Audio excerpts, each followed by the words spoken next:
শ্যামলদা, আমি অনির্বাণ বলছিলাম, voice of Anirban থেকে। হ্যাঁ, বলুন বলুন। আচ্ছা, বলছি দাদা, ডিএ মামলার তো শুনানি শেষ হয়ে গেছে সে সেপ্টেম্বর মাসে। মানে রায়টা কবে বেরোতে পারে? অনেকেই আমার কাছে ফোন করছে, ওই জন্য আপনার কাছ থেকে জানা, যেহেতু আপনি ডিএ মামলার অন্যতম মামলাকারী, প্রথম দিন থেকে, সে 2010 সাল থেকে আপনি এই মামলার সঙ্গে যুক্ত।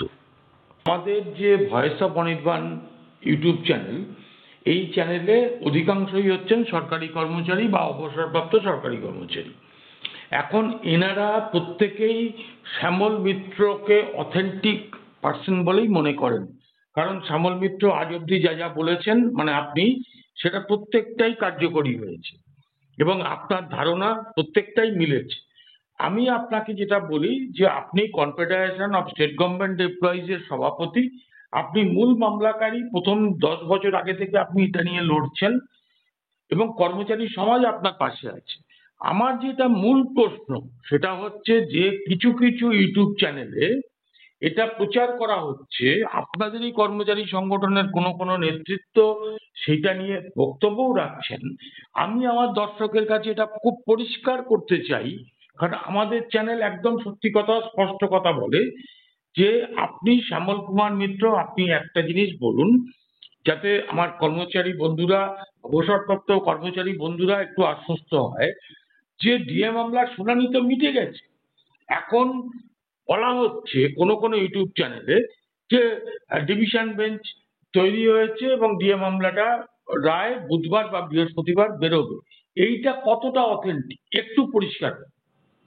দেখুন, রায়টা রিজার্ভ আছে তো, এবং হুম রায়টা দেবেন ওই জাস্টিস সঞ্জয় কারোল এবং জাস্টিস পি কে মিশ্রের বেঞ্চ। হুম এখন সুপ্রিম কোর্টে বা যে কোনো আদালতে এই যে ডিভিশন বেঞ্চ বা 3-4 জনের বেঞ্চ যে তৈরি হয়, হুম এগুলো পারমুটেশন কম্বিনেশন করে বিভিন্ন বিচারপতিদের নিয়ে তৈরি হয়। হুম এবং আম, আগামী বুধবার যে বেঞ্চটা রয়েছে, সেই বেঞ্চে কিন্তু জাস্টিস সঞ্জয় কারোল এবং জাস্টিস পি কে মিশ্র, তারা দুজনই রয়েছেন, যারা এই মামলাটা মূল শুনানি তারা শুনেছেন এবং তারা রায় দেবেন। হুম কাজেই প্রত্যেকের মধ্যে একটা আশার সঞ্চার হয়েছে হুম যে ওই দিনই হয়তো এই ডিভিশন বেঞ্চ রায়টা দেবে।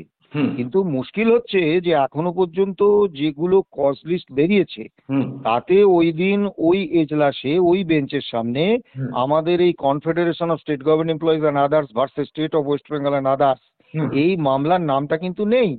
তা আমরা অপেক্ষা করছি যে আগামী কাল, অর্থাৎ সোমবার বা মঙ্গলবার, হুম সোমবারে একটা কজ লিস্ট বেরোনোর কথা আছে। যদি ওই কজ লিস্টে এই মামলা থাকে, হুম তাহলে রায়টা বেরোবে। হুম আবার যদি সোমবার কজ লিস্টে না থাকে, মঙ্গলবার একটা সাপ্লিমেন্টারি লিস্ট বেরোনোর কথা আছে। হুম তাহলে মঙ্গলবার যদি সাপ্লিমেন্ট লিস্টে এই মামলা থাকে, তাহলে রায় হবে। হুম কিন্তু বিষয়টা অনিশ্চিত। যতক্ষণ না কজ লিস্টে বা সাপ্লিমেন্টারি কজ লিস্টে এই মামলা ওই বেঞ্চে থাকার উল্লেখ থাকছে, হুম ততক্ষণ পর্যন্ত আমরা নিশ্চিত করে এই কথা বলতে পারি না যে আগামী বুধবার এই রায় হচ্ছে। Exactly. কিন্তু কিন্তু আমাদের একটা প্রত্যাশা, একটা আশা, হুম যেহেতু বেশ কিছুদিন পরে এই কম্বিনেশন পারমুটেশন হয়ে হুম এই মাননীয় দুই বিচারপতির বেঞ্চটা আমাদের সামনে এসেছে হুম এবং আগামী বুধবার তারা বসছেন।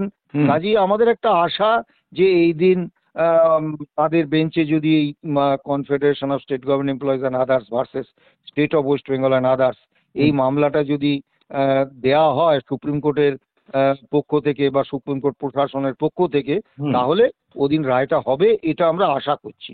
আর একটা বিষয় আমরা অত্যন্ত স্পষ্ট করে দিতে চাই। হুম দেখুন, এটা অত্যন্ত লজ্জার বিষয় হুম যে একটা রাজ্য সরকার তার কর্মচারী, তার পেনশনারদের হুম ন্যায্য প্রাপ্য বেতনটা তিনি দেবেন না, হুম এই শপথ নিয়েছেন।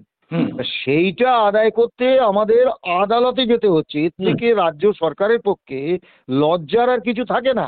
ঠিক। কিন্তু আমরা অত্যন্ত স্পষ্টভাবে বলছি হুম যে সুপ্রিম কোর্টে তো বিচার হবে অন মেরিট। হুম সেখানে তো কোনো পক্ষপাতিত্ব বা কোনো আবেগ, এর তো কোনো জায়গা নেই। হুম কাজেই সুপ্রিম কোর্টে যখন অন মেরিট বিচার হবে, হুম আমরা যেসব তথ্য প্রমাণ যুক্তি আমাদের আইনজীবীরা দিয়েছেন, হুম। তার একটাকেও কিন্তু সরকার পক্ষের ওই 25 লাখি 30 লাখি আইনজীবীরা খণ্ডন করতে পারেননি। হুম। কাজেই অন মেরিট মামলার রায় হলে সেটা যে কর্মী পক্ষের পক্ষেই যাবে হুম। এই ব্যাপারে আমাদের মনে কোনো সন্দেহ নেই। একদম। কাজেই আমরা আশাবাদী, আমরা সোমবার বা মঙ্গলবারের কজ লিস্ট বা সাপ্লিমেন্টারি কজ লিস্টের দিকে নজর রাখছি। হুম। সেটা বেরোলে আমরা বলতে পারবো যে হ্যাঁ ওই দিন রায়টা হচ্ছে।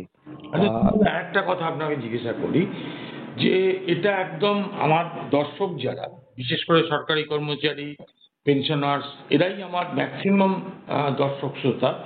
তাদের জন্য তাদের হয়ে আপনার কাছে একটা প্রশ্ন করছি যে আপনার কি কোথাও মনে হচ্ছে যে এই যে রায়টা এই যে বিলম্বিত হচ্ছে, সেই সেপ্টেম্বরে শুনানি শেষ হয়ে গেছে, আজকে নভেম্বর, এই যে বিলম্ব হচ্ছে, যদিও তার মধ্যে পুজোর ছুটি ছিল, কিন্তু এই যে বিলম্বের পেছনে অন্য কোনো অদৃশ্য কারণ কি থাকতে পারে? আপনার কি মনে হয়?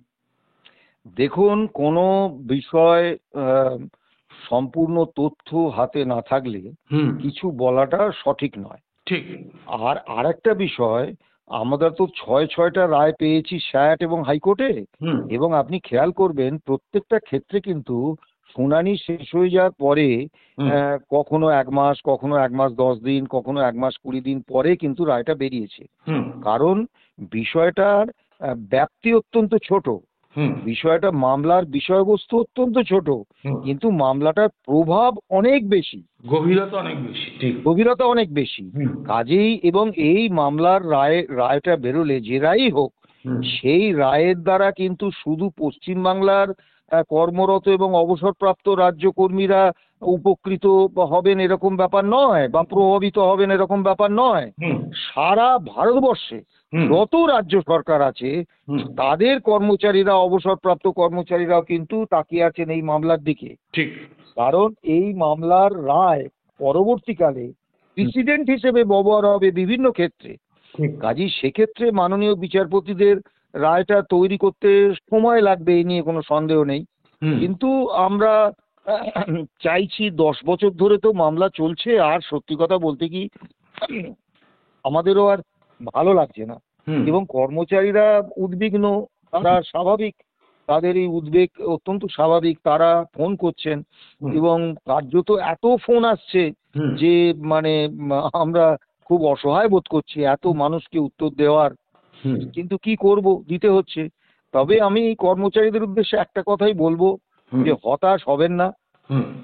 রায় অবশ্যই বেরোবে। হুম। আগামী বুধবার না বেরোলে হয়তো পরের সপ্তাহে বেরোবে। হুম। কিন্তু যেহেতু আগামী বুধবার বেঞ্চটা রয়েছে, তাই আমরা প্রবল আশাবাদী যে ওই দিন হয়তো নিশ্চয়ই আগামী সোমবারের কজ লিস্টে বা মঙ্গলবারের সাপ্লিমেন্টারি কজ লিস্টে মামলার উল্লেখ নিশ্চয়ই থাকবে, এটা আমরা আশা করছি।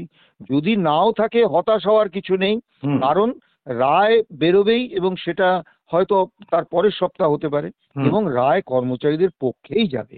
আর নিশ্চয়ই। শেষ পর্যন্ত আমরা 2016 সালে যখন মামলাটা করেছিলাম, হুম। একটা কথা সেদিনও আমরা বলেছিলাম হুম। যে যাই হোক হুম। এই মামলার শেষ আমরা দেখে ছাড়বো। হুম। আজকেও কিন্তু আমরা একই কথা বলছি হুম। যে এই মামলার শেষ আমরা দেখে ছাড়বো।